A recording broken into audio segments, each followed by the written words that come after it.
আসসালামু আলাইকুম রহমতুল্লাহ। কেমন আছেন বন্ধুরা? সবাই আশা করি ভালো আছেন আর ভালো থাকেন, এই দোয়া সকলের জন্য করি।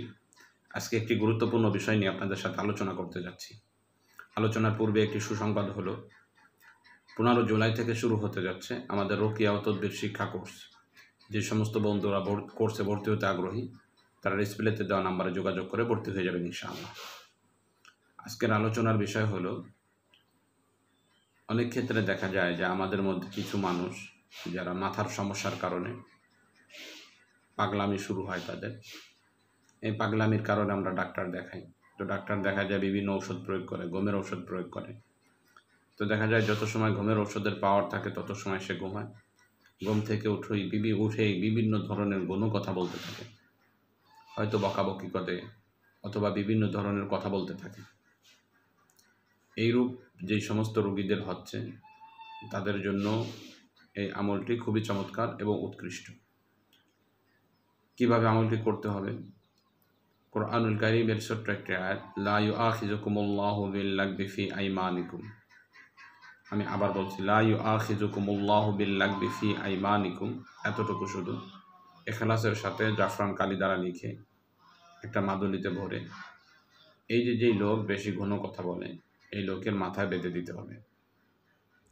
তো এটা যদি তার মাথায় কষ্ট করে একবার বেঁধে দিয়ে কিছু দিন রাখতে পারেন, তাহলে দেখতে পাবেন যে আলহামদুলিল্লাহ আল্লাহ তাআলার অশেষ মেহেরবানিতে এই লোক যেই ঘন কথাগুলো বলতেছিল, যেই বকা দিতেছিল, যার কারণে বাড়ির লোকেরা দিন নাই রাত নাই সবসময় সে তার মতো করে কথা বলে যাচ্ছে, এইরূপ যে একটা সমস্যার সম্মুখীন সে হচ্ছে, এই সমস্যাটা ইনশাআল্লাহ চলে যাবে।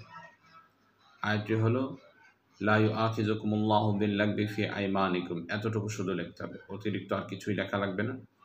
এতটুকু লিখে শুধু যারা ঘন কথা বলে তাদের মাথায় বেঁধে দিতে হবে। বাকি উম্মাদ রোগের জন্যে যারা পাগল হয়ে গেছে, এই পাগলকে সুস্থ করার জন্য আমাদের কয়েকটি ভিডিও রয়েছে এবং আমাদের বইগুলোতে ব্যাপারে দীর্ঘ আলোচনা রয়েছে।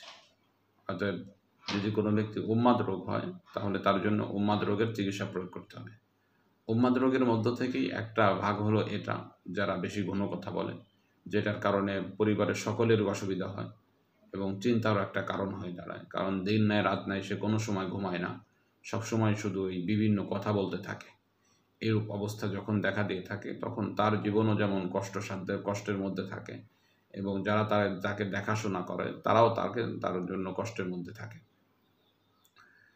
আর একটা বিষয় হলো, এই রোগীকে যদি আপনি ভালো বানাইতে চান, কোনো কথা তো বন্ধ হলো, কিন্তু যদি তাকে আপনি ভালো বানাইতে চান তাহলে করণীয় হলো এই যে একটা দোয়া আমি আপনাদেরকে শোনাচ্ছি, বিসমিল্লাহিল্লাযী লা ইলাহা ইল্লা হুয়ার রহমানুর রহিম। এই দোয়াটি প্রতিদিন ফজরের নামাজের পরে তার রোগীর মাথার উপর ডান হাত রেখে এই দোয়াটি 7 বার পাঠ করে তার মাথায় ফুঁক দিতে হবে। এই আমলটি যদি 21 দিন বা 41 দিন পর্যন্ত করতে থাকেন, এই যেই সমস্যাটা উন্মাদ রোগের সমস্যা, মাথার সমস্যার কারণে যেই অসুবিধা তার হচ্ছে, এই অসুবিধাগুলো ধীরে ধীরে চলে যাবে ইনশাআল্লাহ। এটা একটা সহজ আমল, যে কেউ এই আমলটি করতে পারে। আমলটি হলো বিসমিল্লাহিল্লাযী লা ইলাহা ইল্লা হুয়ার রহমানুর রহিম। 7 বার পাঠ করে ফুঁক দিতে হবে। প্রতিদিন এই আমলটি চলমান রাখলে ভালো ফায়দা পাওয়া যাবে ইনশাআল্লাহ। তো আজকে এ পর্যন্তই, দেখা হবে অন্য কোনো দিন অন্য কোনো বিষয় নিয়ে। আসসালামু আলাইকুম ওয়া রাহমাতুল্লাহ।